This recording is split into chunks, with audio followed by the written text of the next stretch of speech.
Palabras fueron para mí el gozo y la alegría de mi corazón. Los preceptos del Señor son rectos, alegran el corazón. El mandamiento del Señor es puro, alumbra los ojos. Bienvenidos sean todos a la casa de Dios, al servicio dominical de septiembre 19 del año en curso 2021. Y para comenzar con una actitud reverente, vamos a cantar juntos la doxología. Por lo tanto, pido a todos los presentes que estén de pie.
Y oración inicial por parte de nuestro pastor Samuel Villavicencio.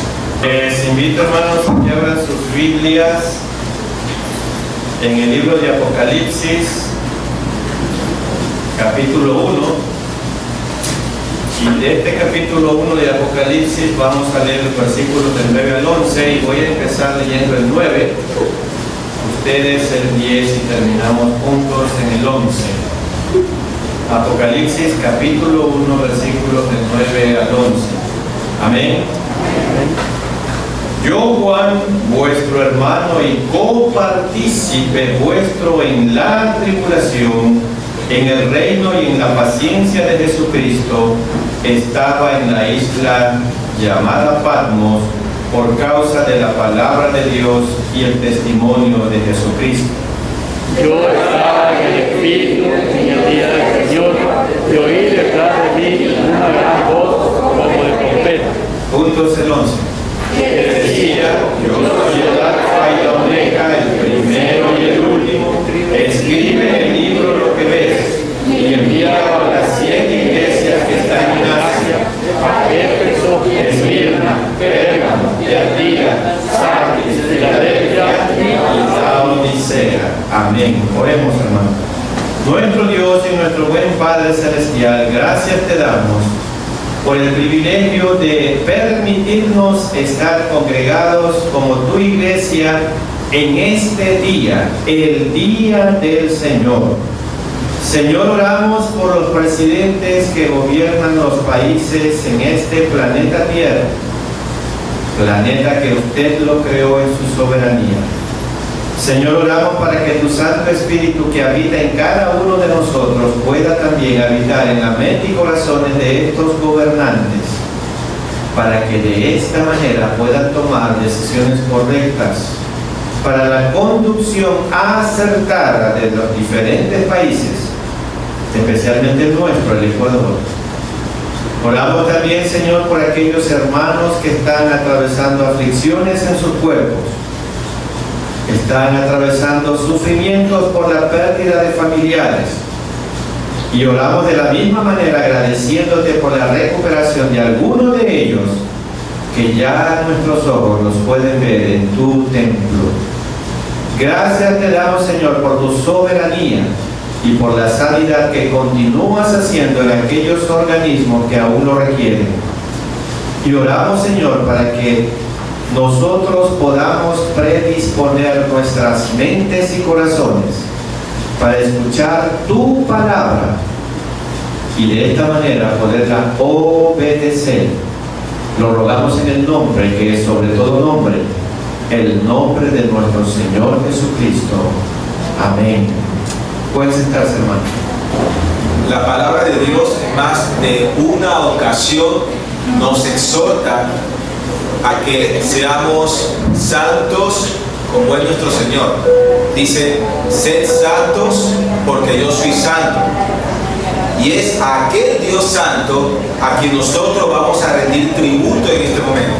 Entonces, vamos a cantar, teniendo en mente la santidad de nuestro Señor, el himno número 17. Santo, santo, grande, eterno Dios.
Que en las Sagradas Escrituras dice que aunque nosotros seamos infieles, ¿qué sucede con Dios? Permanece fiel. Y su fidelidad también es motivo de alabanza a Dios.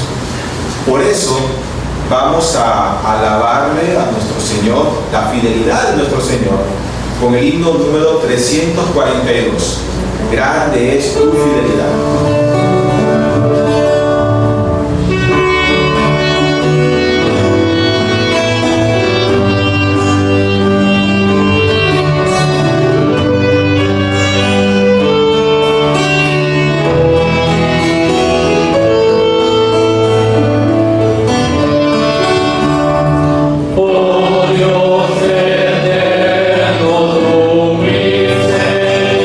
Misericordia,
vamos a seguir alabando el nombre de Dios, vamos a seguir cantando la fidelidad de Dios, no con el himno Grande es tu fidelidad, que ya la cantamos, sino con el coro llamado Fidelidad.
Permitamos que el Espíritu Santo que mora en cada uno de nosotros abra nuestro entendimiento y corazones para poder escuchar y obedecer su palabra mediante el mensaje de Dios que nos trae nuestro pastor Samuel Villavicencio Burgos con el tema Mensaje final de las 7 iglesias.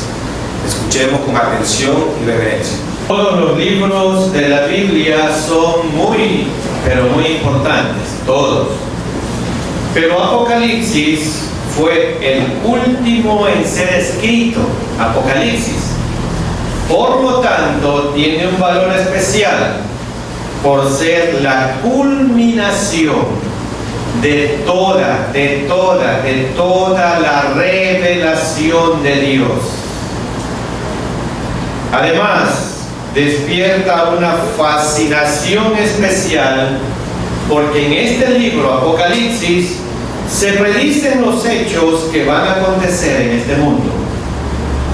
Por eso, en nuestros días, cuando la humanidad parece sentirse que algo importante está a punto de ocurrir, se han despertado un estado de expectación que ha llevado a muchos a acercarse al libro de Apocalipsis para saber si eso ya está ahí. Ahora bien, entre ellos podemos encontrarnos a una legión de falsos profetas que lanzan toda suerte de vaticinios que ni se cumplen ni se cumplirán. Otros utilizan el texto bíblico para trazar un calendario de los acontecimientos que van a ocurrir, haciéndolos coincidir con su propio pensamiento escatológico. Y no faltan los excéntricos religiosos que ven en Apocalipsis la confirmación a todas sus excentricidades. En todo caso, cuando nos embarcamos en el estudio de Apocalipsis, tenemos la sensación de entrar en otro mundo. La sensación de entrar en otro mundo cuando leemos Apocalipsis.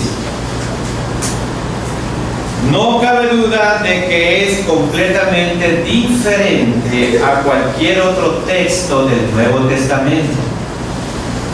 Por eso han surgido distintas interpretaciones del libro de Apocalipsis, tan diferentes en muchos casos que pareciera como si sus promotores tuviéramos hablando de libros diferentes.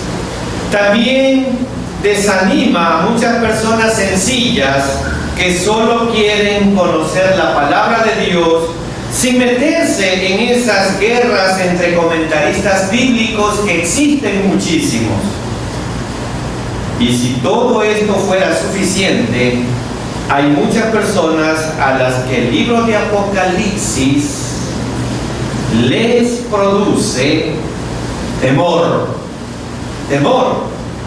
Cuando escuchan hablar de plagas, de juicios o de la batalla de Armagedón, o ven esa película que ustedes la conocen, cuando ven la destrucción de este mundo, del juicio final, muchos sienten miedo y prefieren no tocar estos temas que tenemos en Apocalipsis.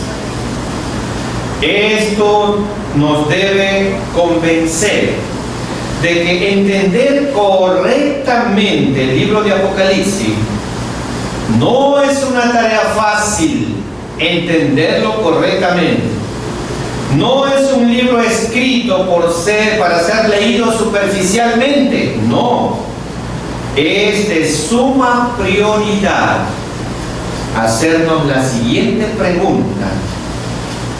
Ahora que estamos cumpliendo 10 años, el aniversario 10º aquí en este templo, ¿cuál es la pregunta que nos debemos de hacer a continuación? ¿Dónde está Cristo cuando su iglesia sufre o cuando su iglesia duerme? ¿Dónde está Cristo? Porque esto era lo que tal vez se preguntaban todas estas 7 iglesias. ¿Dónde está Cristo? Cuando Juan escribe este libro, Domiciano, un historiador, Domiciano, el sangriento perseguidor de los cristianos, era el emperador de turno. Juan estaba desterrado en una isla llamada Patmos. ¿Y qué pasaba con el resto de los apóstoles? El resto de los apóstoles ya estaban muertos.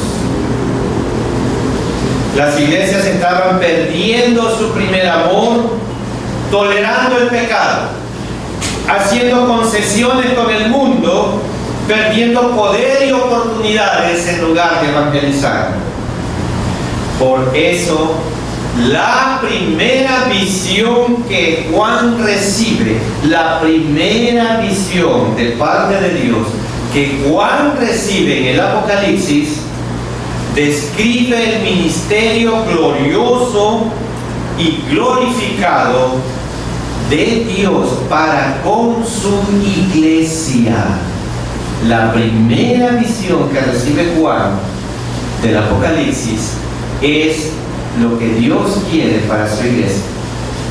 A pesar del aparente silencio en los cielos, el Señor Jesucristo no ha abandonado a sus siervos y a su iglesia fiel.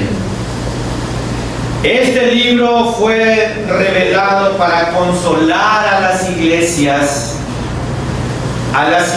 que en ese momento estaban siendo perseguidas, para confrontar a las iglesias dormidas, mostrando el triunfo de la soberanía del Señor sobre todas las cosas. Este libro fue escrito para despertar a aquellos hermanos que eran indiferentes al Evangelio. ¿Y cómo termina? Y todo termina con Cristo en gloria. Les invito a analizar con la guía de nuestro buen Dios y su atención reverente esta primera visión de Juan a la luz de las Sagradas Escrituras. Y en primer lugar, les invito a que mantengan abiertas sus Biblias en Apocalipsis capítulo 1 y ponga su dedo en el versículo 9. Vamos a ver las circunstancias de esta visión que recibe Juan. Y vámonos al versículo 9.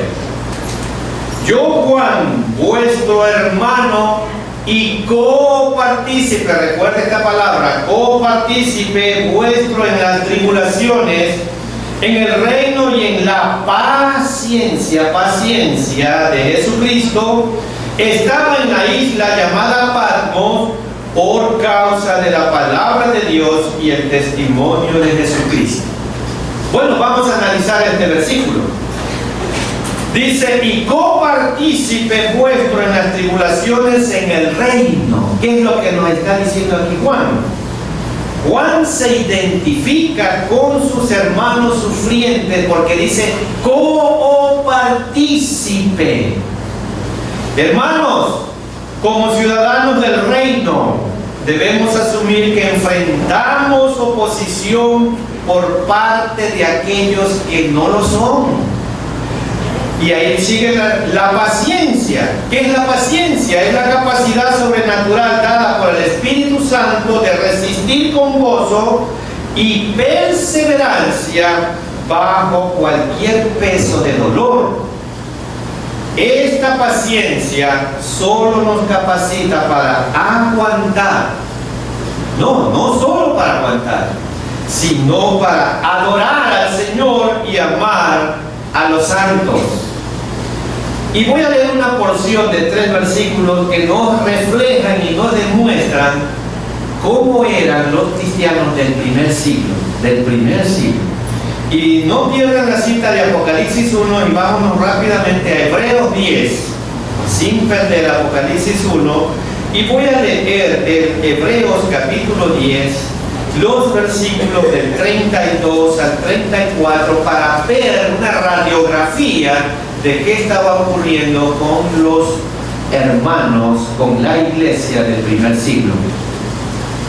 Pero traed a la memoria los días pasados en los cuales, después de haber sido iluminados, sostuvisteis gran combate de padecimientos.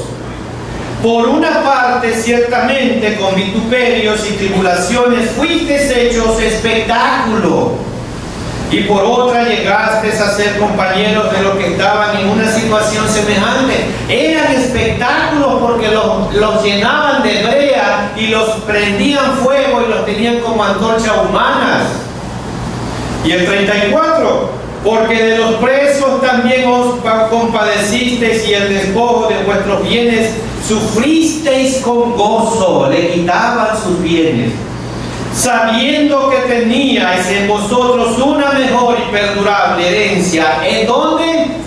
En los cielos. Miren lo que estaba ocurriendo con los cristianos del primer siglo. Por eso debemos mostrarnos nosotros compañeros de aquellos que están siendo perseguidos hoy. Sí, especialmente allá en Afganistán. Esto es lo que pasó en el siglo I. Por una parte son vituperios y tribulaciones. Fueron hechos ellos espectáculos, y por otra llegaste a ser compañeros de los que estaban en una situación semejante.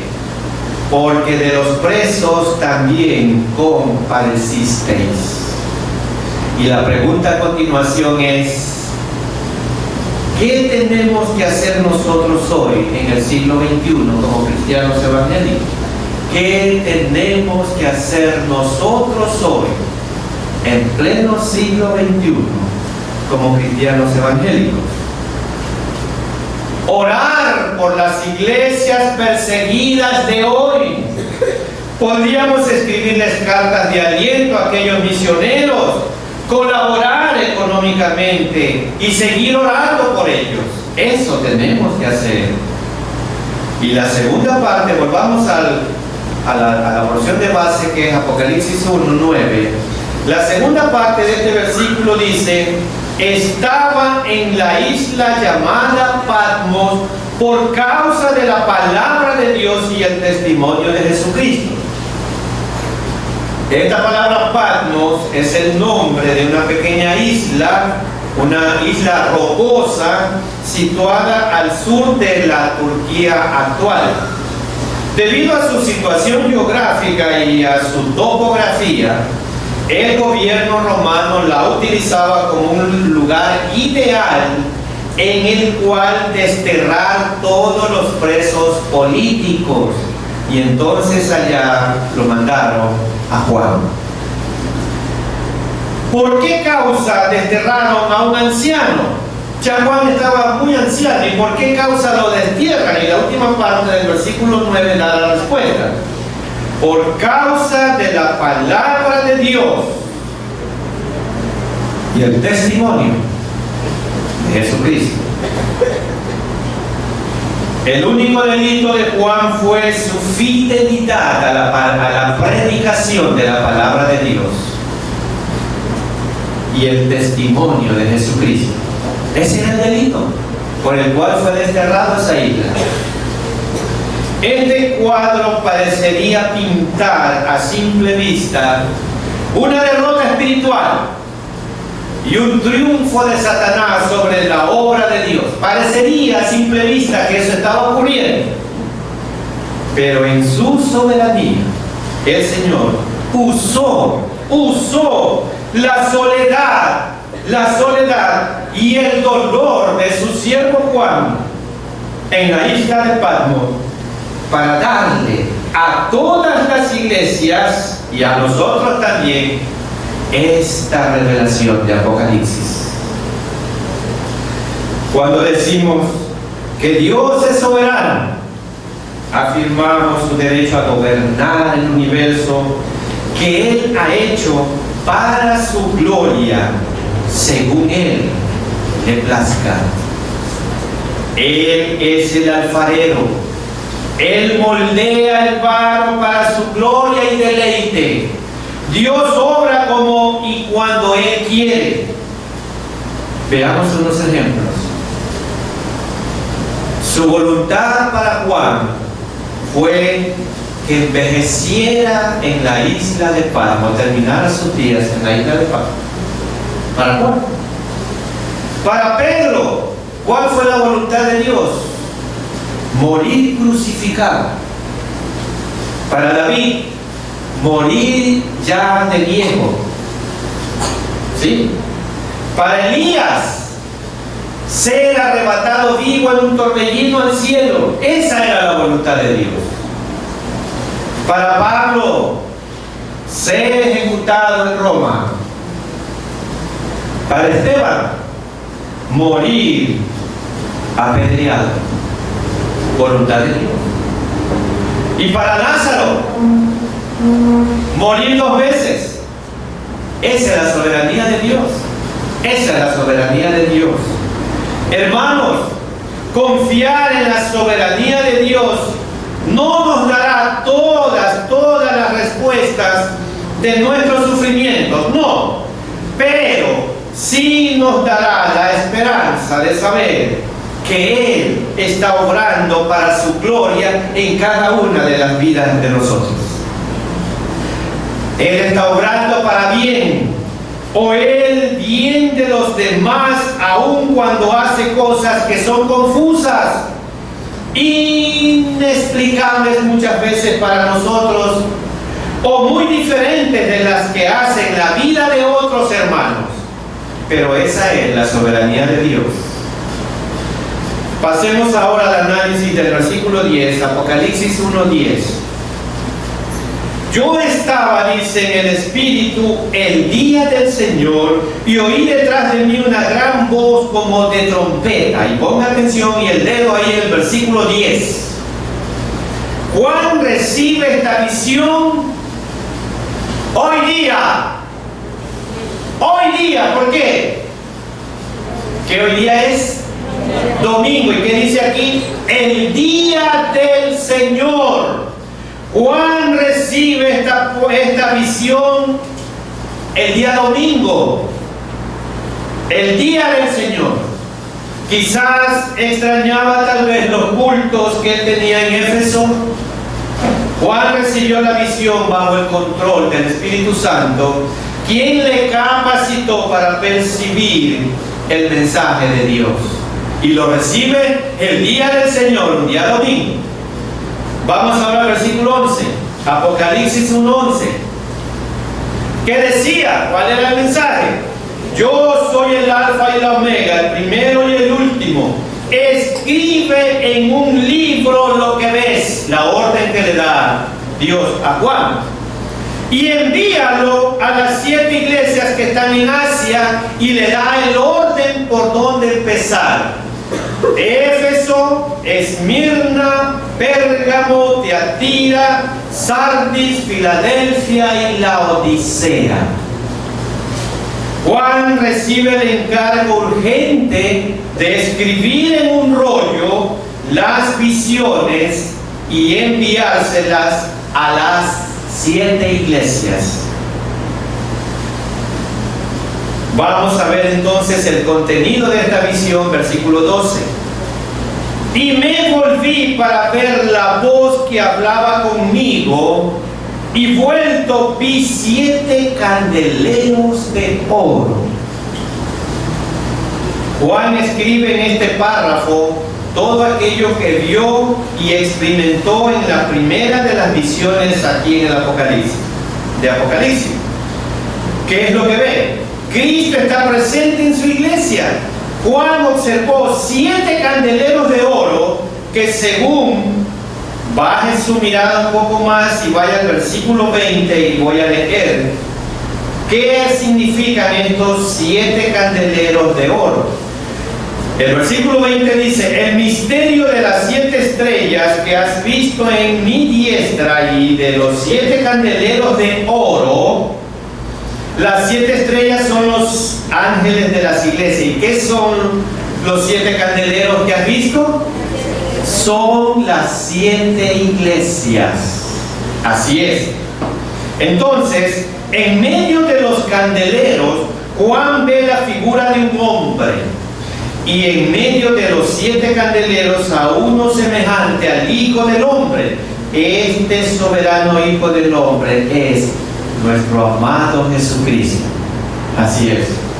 La posición céntrica del Hijo del Hombre entre los candelabros denota la presencia de Cristo entre su iglesia, su pueblo. Cristo nos prometió su presencia. Y recuerden Mateo 28:20: y yo estoy con vosotros todos los días hasta el fin del mundo. La promesa que Jesús les da a sus discípulos antes de ascender a los cielos. El dolor de la iglesia perseguida, hermanos, se debilita al ver que según Apocalipsis 21:4, que voy a leer, vayan rápidamente a Apocalipsis 21:4 sin perder la cita de base de Apocalipsis 1. El dolor de la iglesia perseguida, hermanos, se va a debilitar totalmente al ver lo que nos dice Apocalipsis 21:4. Enjugará Dios todas lágrimas de los ojos de ellos, y ya no habrá muerte, ni habrá más llanto, ni clamor, ni dolor, porque las primeras cosas pasaron. Esa es la esperanza gloriosa de su iglesia, hermano. Así es. Hermanos, aquel mismo Rey soberano que en su reino eterno enjugará toda lágrima de los ojos de sus súbditos, está presente en medio de nosotros también hoy. Así es. Pasemos ahora al versículo 13, Apocalipsis 1:13. Aquí vemos a Cristo que está intercediendo por su iglesia. Apocalipsis 1:13 dice: y en medio de los 7 candeleros, a uno semejante al Hijo del Hombre, vestido de una ropa que llegaba hasta los pies y ceñido por el pecho con un cinto de oro. ¿Qué nos está diciendo aquí este versículo? Dice: vestido de una ropa que llegaba hasta los pies y ceñido por el pecho con un cinto de oro. Evidentemente la ropa describe a Cristo en su función de sumo sacerdote de su pueblo. ¿Qué consuelo habrá sido para la iglesia perseguida recordar que su sumo sacerdote vive intercediendo por ella? Nuestro sumo sacerdote Jesús, sí. Vamos rápidamente a Hebreos sin perder la cita de base para leer los versículos 24 y 25 del capítulo 7 de Hebreo. ¿Qué es lo que hace el sumo sacerdote con su iglesia? Y Hebreos 7, 24 y 25 dice: mas por cuanto permanece para siempre, tiene un sacerdocio inmutable. Se está refiriendo a Jesucristo, por lo cual puede también salvar perpetuamente a los que por él se acercan a Dios, viviendo siempre para interceder por ellos, por los que él salva, por su iglesia. Así es, él es sumo sacerdote, vive intercediendo por su iglesia ante Dios el Padre. Como nuestro sumo sacerdote, Cristo es nuestro abogado, el mediador entre nosotros y Dios. Él cuida de nuestros intereses e intercede por nosotros ante Dios. El sumo sacerdote del Antiguo Testamento se presentaba delante de Dios una sola vez al año para interceder por el perdón de los pecados de la nación. Cristo intercede por nosotros delante de Dios de un modo permanente, ya no como lo hacía el sacerdote del Antiguo Testamento una vez al año. Cristo, nuestro Salvador, intercede ante Dios el Padre de una manera permanente. Cristo intercede por su iglesia, la sostiene, le hace perseverar y la invita a entrar a su presencia confiada para hallar misericordia cuando peque y gracia para poder terminar bien la carrera hasta el final. Vamos ahora al análisis de los versículos 14 y 15, donde Cristo santifica la iglesia. Apocalipsis 1, 14 y 15. Aquí hay tres cosas fundamentales que tenemos que analizar. Versículos 14 y 15. Su cabeza y sus cabellos eran blancos como blanca lana, como nieve. Sus ojos como llama de fuego. Sus pies semejantes al bronce bruñido, refulgente como en un horno, y su voz como estruendo de muchas aguas. Aquí vemos tres cosas importantes: su cabeza, sus ojos y sus pies. Enfatizan la santificación de la iglesia. Su cabeza y sus cabellos eran blancos como la blanca nieve, dice. El color de su cabeza y de sus cabellos representan la pureza. La pureza. Esto significa que Cristo es juez santo y justo, incorruptible. Él es el Dios santo hecho hombre. Sus ojos como llama de fuego, dice. Este es el símbolo del ojo santo de Dios, que todo lo ve.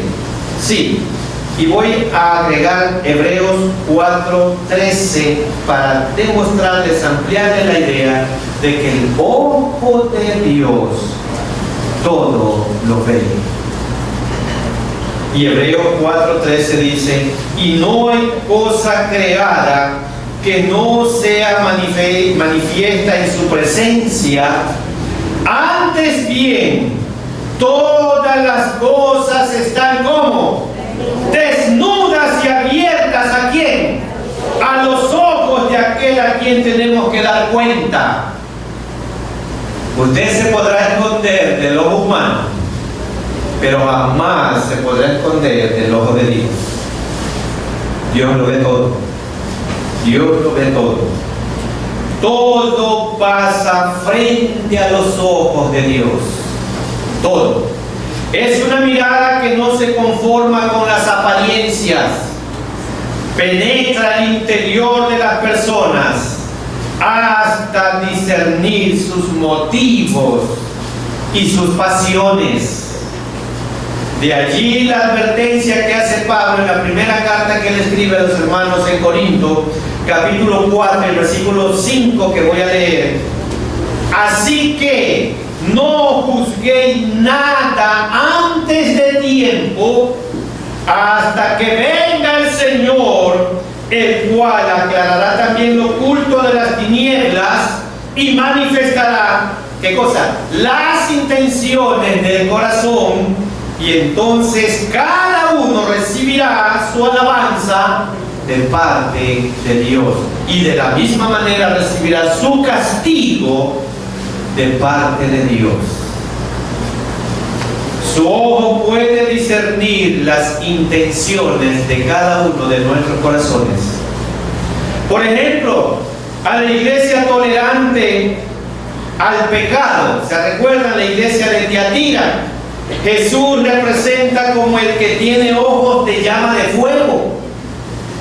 Y allí se enfatiza que Él es quien escudriña la mente y corazón de esa iglesia.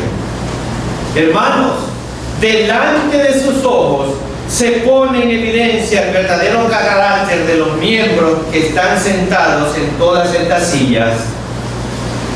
Delante de los ojos de Dios se pone en evidencia el verdadero carácter de los miembros que están sentados en todas las sillas de las iglesias. Así es, hermano. Dios es especialista en sacar a la luz lo que el hombre quiere tapar de las tinieblas. Dios es especialista en sacar a la luz lo que el hombre, la mujer, quiere tapar en las tinieblas. Ahora sus pies, en el versículo 15, Apocalipsis 1:15, sus pies. Y sus pies semejantes al bronce bruñido, refulgente como en un horno. Los monarcas en los tiempos antiguos se sentaban en tronos altos, de modo que los que eran juzgados siempre estarían bajo los pies de ellos. Los pies de un rey vinieron a ser símbolo de conquista y autoridad. Los pies describen al Señor como viniendo a disciplinar el pecado tolerado o oculto de su amada iglesia. Cristo la condenará al mundo, castiga a su iglesia. ¿Por qué lo hace? ¿Por qué hace esto? ¿Por qué castiga a su iglesia Cristo? Y la respuesta la tenemos en Hebreos 12:6. Hebreos 12:6 dice: porque el Señor al que ama disciplina y azota a todo el que recibe por hijo. Entonces, ¿por qué el Señor está disciplinando a su iglesia? Por amor. Por amor. ¿Por qué los padres disciplinamos a nuestros hijos? Por amor. Exactamente. Y vamos a ver, Cristo habla con autoridad a la iglesia. Versículo 15, la segunda parte. Dice: y sus pies semejantes al bronce bruñido, refulgente como en un horno. Y su voz como estruendo de muchas aguas.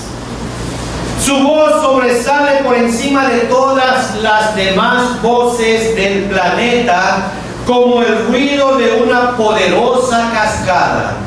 Así es, Cristo obra con el poder de su palabra en todas las iglesias. Y bueno, vamos a ver ahora versículo 16. Cristo sostiene a los siervos de la iglesia. Versículo 16. Tenía en su diestra 7 estrellas. De su boca salía una espada aguda de 2 filos, y su rostro era como el sol cuando resplandece en su fuerza. En primer lugar, el versículo 16 nos dice que tenía en su diestra 7 estrellas. Las 7 estrellas, según el versículo 20 que leímos, son los 7 ángeles o mensajeros de la palabra de Dios en las iglesias. Ese es. La diestra es derecho. En la Biblia representa la mano del poder y autoridad. La imagen es la de una mano que se cierra. El Señor mantiene un tiempo en un tierno cuidado y una protección constante sobre la vida de sus mensajeros. Y voy a leer Isaías 40:10 para ampliar más esta idea de Apocalipsis de la diestra. La diestra. Y Isaías 41:10 dice: no temas, porque yo estoy contigo. No desmayes, porque yo soy tu Dios y que te esfuerzo, siempre te ayudaré. Y miren lo que dice aquí: y siempre te sustentaré. ¿Con qué? Con la diestra de mi justicia. No temas, porque yo estoy contigo, dice Dios. Iglesia, siempre te sustentaré con la diestra de mi justicia. La palabra sustentar significa tomar fuertemente de la mano. Amada iglesia redimida, el Señor nos dice: yo siempre te llevaré de la mano. Hermanos, su diestra nos levantará cuando caigamos. o tropecemos a causa de nuestras debilidades como humanos que somos. Torpezas, errores y pecados. Recuerde, Dios siempre estará para levantarnos. Pasemos ahora al versículo 16. Cristo pelea por su iglesia. Tenía en su diestra 7 estrellas. De su boca salía una espada aguda de 2 filos, y su rostro era como el sol cuando resplandece en su fuerza. Cristo pelea por su iglesia. De su boca, dice, salía una espada aguda de 2 filos. No se trata de una espada corta, defensiva, sino de una espada de combate usada en la ofensiva militar. La espada de 2 filos es una metáfora usada en las Escrituras para señalar el poder de la palabra de Dios. Y en Hebreos 4:12 leemos: porque la palabra de Dios es viva y eficaz y más cortante que toda espada de 2 filos. Los 2 filos, hermanos, aluden a su doble propósito: a condenar y a corregir. Así es, a unos y de santificar la vida de otros. A esos 2 propósitos representan los 2 filos. Alude a su doble propósito de condenar y corregir a unos y de santificar la vida de otros. Y ahora pasemos a Apocalipsis 2:12. Apocalipsis 2:12. Y escribe el ángel de la iglesia en Pérgamo, el que tiene la espada aguda de 2 filos. Dice esto: Jesús se presenta a la iglesia mundana de Pérgamo como el que tiene la espada aguda de 2 filos.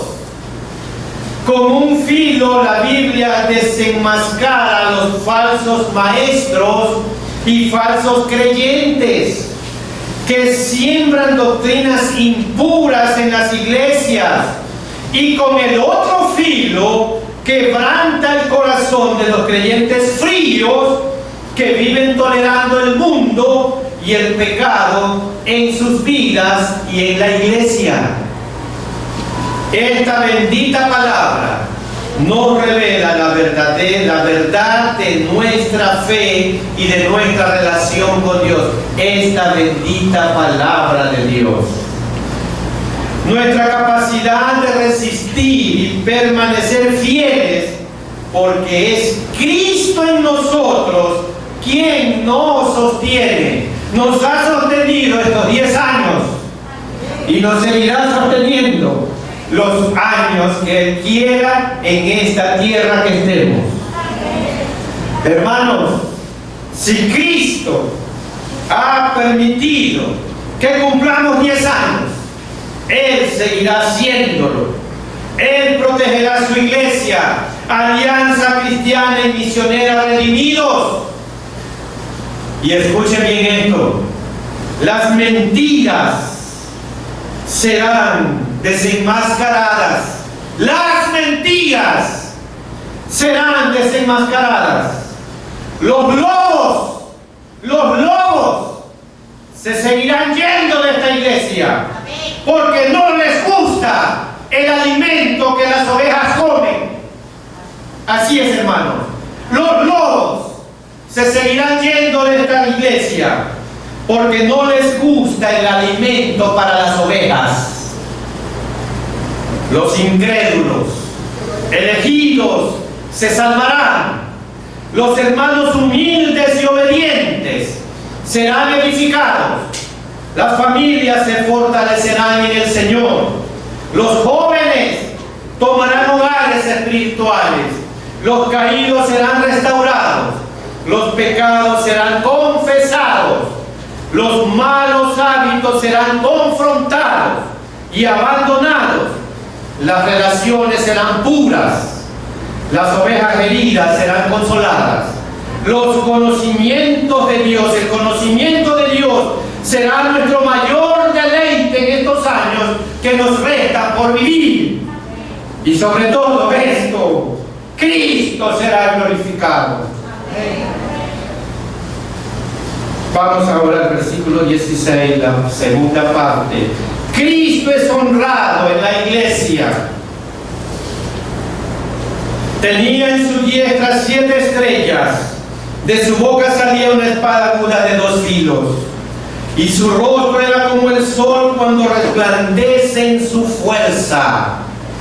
Dice la última parte del versículo 16, y su rostro era como el sol cuando resplandece en su fuerza.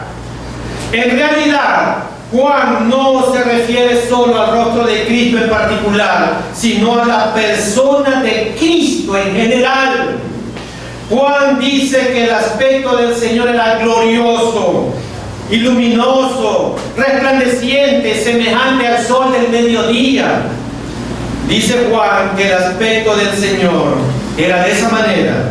En su primera venida, el profeta dijo que los hombres vieron a Jesús sin atractivo. Fue menospreciado. Nadie creyó en él. Su rostro glorioso estuvo velado por la humanidad. Pero ahora, ya resucitado y glorificado, aparece como el sol del mediodía, sin velo, en el resplandor de toda su gloria. Y voy a leer Efesios 3:21. Efesios 3:21.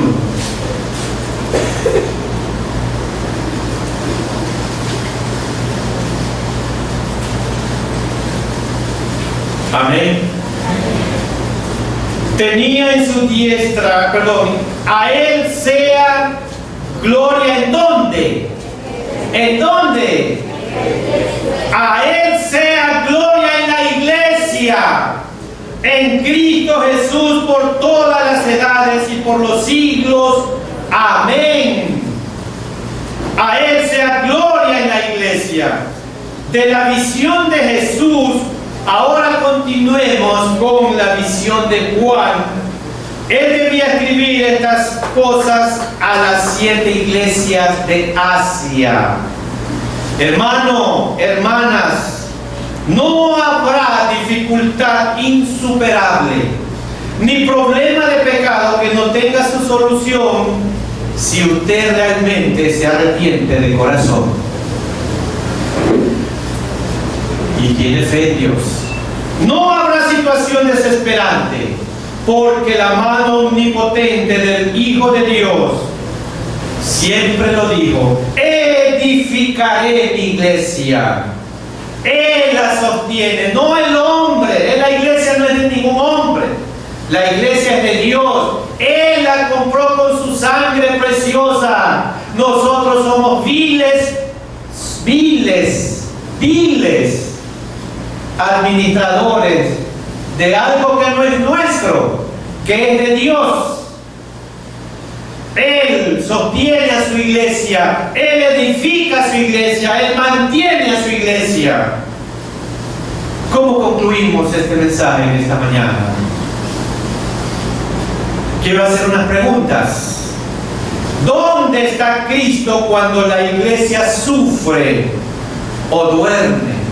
Cuando la iglesia peca o pierde su primer amor, o cuando la iglesia se envanece.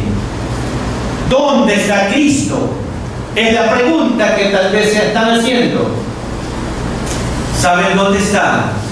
Cristo está pastoreando a su pueblo con su presencia, con su palabra, con sus promesas y con su poder, llamando a sus ovejas al arrepentimiento, a la restauración, al restablecimiento del primer amor perdido por la iglesia de Éfeso, consolando a los perseguidos en la iglesia de Esmirna llamando al arrepentimiento a las iglesias que hacen concesiones con el mundo y con errores doctrinales como Pérgamo y Tiatira, llamando a las iglesias muertas a volver a la palabra de Dios y al poder del Espíritu Santo como Sardis, alentando a las iglesias fieles a la palabra, aprovechar las puertas que el Señor les abre para hacer misiones y esparcir la palabra de Dios, como la iglesia de Filadelfia, llamando a los tibios, soberbios y autosuficientes a la comunión con Él, como la iglesia de Laodicea. Amado hermano, amada hermana, ¿en qué situación espiritual revelada por el mismo Jesús está su vida espiritual hoy en estos momentos? ¿En qué situación espiritual revelada hoy por la palabra de Dios está su vida espiritual en estos momentos? ¿Estás sufriendo? ¿Estás dormido, dormida? ¿Has dejado tu primer amor? ¿Estás haciendo concesiones con el mundo? ¿O quizás estás muerto porque ya no eres capaz de tomar ninguna decisión? Dejándote dominar por el pecado. O quizás hay áreas en tu vida que aún necesitas rendir al Señor verdaderamente, porque lo has dejado a Jesús afuera. O quizás eres autosuficiente. ¿Qué hábitos todavía te dominan? O quizás eres tibio, creyéndose rico, pero en realidad ante los ojos de Dios eres un pobre, desventurado, miserable. Este es el momento de volvernos a Dios. El Señor hoy, en su más hermosa palabra, te está llamando. Quiere que reconozcas tu necesidad de Él, que confieses verdaderamente todos tus pecados, aquellos viejos hábitos que te dominan, y lo peor, que lo justificas. Ríndete totalmente a Dios, rinde tu vida a Dios, rinde tu corazón a Él. Él es fiel, Él es justo para perdonarnos. Te invita a que lo busques a Él hoy. Rinde tu corazón a Dios y empieza una nueva relación con Él, porque Él va a transformar tu vida desde hoy en adelante, haciéndote una nueva criatura, una nueva hija de Dios. Inclinen su rostro y cierren sus ojos. Voy a orar. Y le pido a todo aquel que desee tener un nuevo nacimiento espiritual, que haga suya esta oración.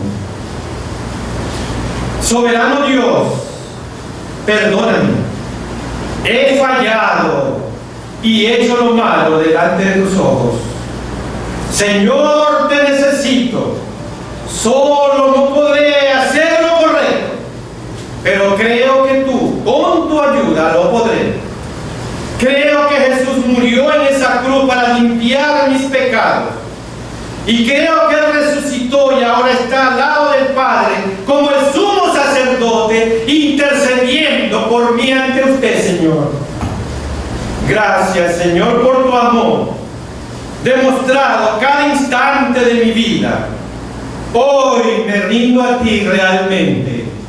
Tome, Señor, el control de mi vida, de mi corazón. Tome el control de mis decisiones. Limpie mi mente y llénela de su palabra. Gracias, Padre, por tu perdón. En el nombre de nuestro Señor Jesucristo. Amén. Y ustedes que nos observan por el internet, ahora le corresponde asistir a una iglesia donde le prediquen la palabra de Dios y seguir su desarrollo espiritual. Y que Dios les bendiga grandemente. Congregación, que por favor, juntos, de pie, alabemos a nuestro Dios con el himno número 341,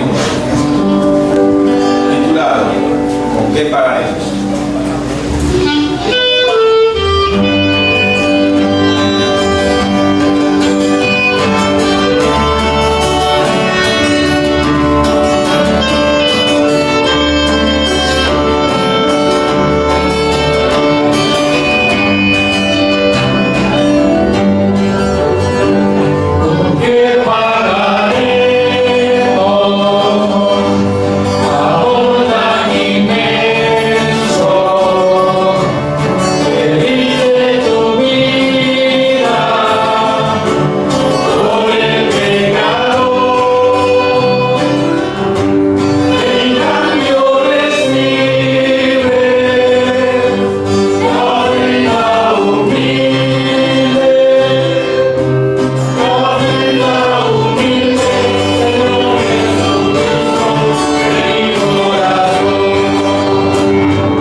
Anuncios y oración final por parte de nuestro pastor Samuel Villavicencio.